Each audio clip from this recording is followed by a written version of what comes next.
Hey, what's up guys, Mashine here, come back with a brand new video for you guys. Now, considering it's been far outdated, today we're going to be going back and talking about what you should do when a brand new case releases. Now, I had a video about this in the past, but the thing is we've gotten to the point now where situations have changed and the strategies we used then are really not as well versed as what you should be doing right now. So today that's where we're going to be picking up. Now, the first thing I'm going to be talking about are what are the options, because a new case doesn't necessarily just mean a new case. It could also come in the form of an operation, and we've talked a significant amount about an operation, but it's something I want to throw out there, especially considering that an operation and a new case have started to get to the point where they're equally likely, in my opinion. You can see the poll here by the audience feeling how they are on the subject, but it's just something I want to point out because when a lot of people talk about a new case, they don't specifically think about an operation, which honestly has the opposite effect of what a new case generally does. So talking about what you should be doing when a brand new case releases.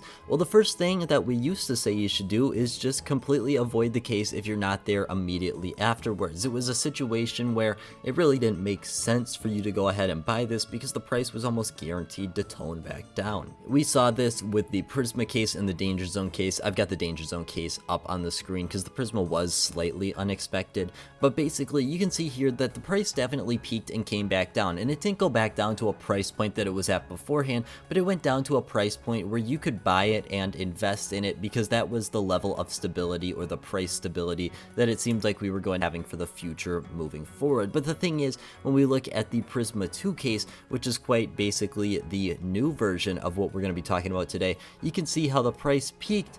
But the thing is, there was such a large difference here. You can see that once the price peaked, it didn't really go back down. It went all the way up to 9 cents and then went back to 8 cents on average. But the thing is, this is nothing like what we expected to see. We expected to see the price point go from 5 cents to 9 cents and then maybe back down to 6 or 7 cents because that's what we expected to see with the past cases. But the thing is, this case started immediately growing as well. As you can see by the graph, we get to around the end of July and the case is already at 15 cents. That's a triple in price from just a month earlier, a couple days before it was removed from the active drop pool. And it's because of this that we need to adjust our strategy. Now, it's going to be very complicated when the case comes out because there is almost a guarantee we see an overpeak of some sort, but the problem is we don't know how drastic that's going to be. It could be like the Danger Zone case, which you can see here was quite an overpeak, or it could be like the Prisma 2 case here, which really didn't have much of an overpeak at all, especially considering we were expecting so much more.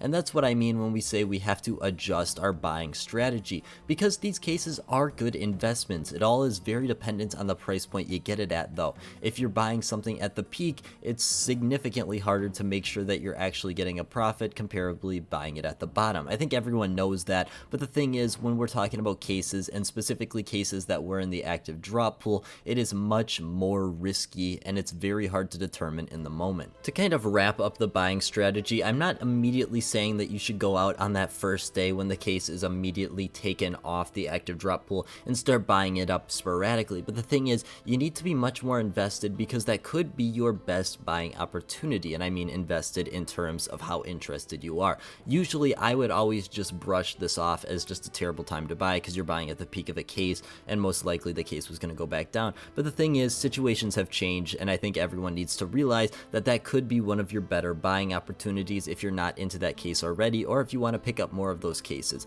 It's something that not specifically you should be doing, yes or no, but you really need to be focusing in because it could be your best buying opportunity and I don't want you to miss out on that chance. But let's talk about when this could potentially release. Now, I released this poll quite a while ago, basically talking about if there was going to be an operation during the Rio sale, and I think most people would generally agree that this could include a case as well, or an operation. So basically, I think people are still very heavily leaning towards the fact that we're not going to be getting anything towards the Rio sale. But the thing is, I've mentioned it in previous videos, there is the possibility that Valve does cut their losses with Rio. We see it with the storage units, something that we never saw before, and yet is just another sad attempt of trying to get a couple extra dollars. It's something that's not too important, but yet shows the desperation that's going on inside of the Valve headquarters stickers because these Rio stickers are drastically unperforming. We've got my friend Ypsilon who's talked a pretty significant amount about this as well, basically saying that the Rio numbers are very, very pitiful. And I bring all this up because obviously no one knows what way this could go. In my opinion, I'm hopeful that this means Valve is just going to cut it short, but at the same time, this could be more evidence for Valve to get the longest sale they've ever done. You can see the past sales, how long they took. We could see a sale that's like 80 days long. It's not something ideal or anything anyone wants, but it is a possibility because Valve is a business and they're trying to make the most money possible. One thing I do want to talk about though is if you should be picking up some of these active duty cases for investment purposes. Now this is something in the past people really brushed off, and honestly I'm going to keep brushing this off because I think investing into active duty cases is one of the worst moves you can make, at least right now in my opinion. Now this is just the way I personally feel, and there's definitely a small argument to be made for the fracture case or the snakebite case, but honestly the clutch case is something that I bought in at a cheaper price point, and at this price point I'd be very hesitant to buy in because it's already sitting at a pretty expensive price point,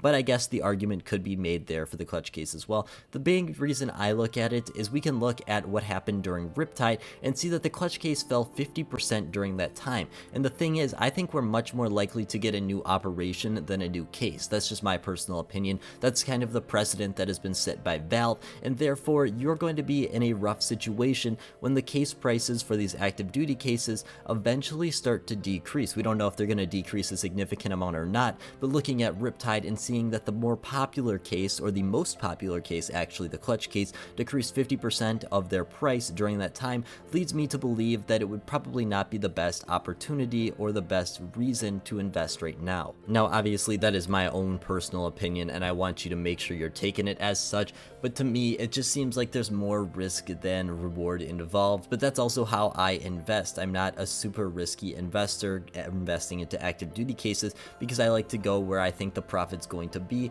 and you're playing a guessing game to start with the active duty cases because we thought the fracture case was almost guaranteed to go, but then we learned that the fracture case numbers were incorrect, and the fracture case is actually pretty similar in unboxing numbers to the rest of them, meaning that the thing we thought was pretty sure, or pretty for sure, that the fracture case was going to go is not so sure anymore, and it raises so many different concerns about investing into active duty cases because we know these numbers are all estimates, but the thing is, are we really going to trust them moving forward? It raises so many different situations, and it's not something I think a lot of people are specifically thinking about, but in my opinion it just holds a significant amount of risk because let's say there's a 50-50 chance you get the right case if it's fracture or clutch case, and the other one is almost eventually going to go down if we do hit an operation then, so it's a lot of different moving parts, and in my opinion I think investing into the active duty cases is something that's not too smart when we still have a lot of pretty good options, but I just want to throw that out there. But as always guys, I want to thank you guys so much for watching, and I hope you have a great rest of your day.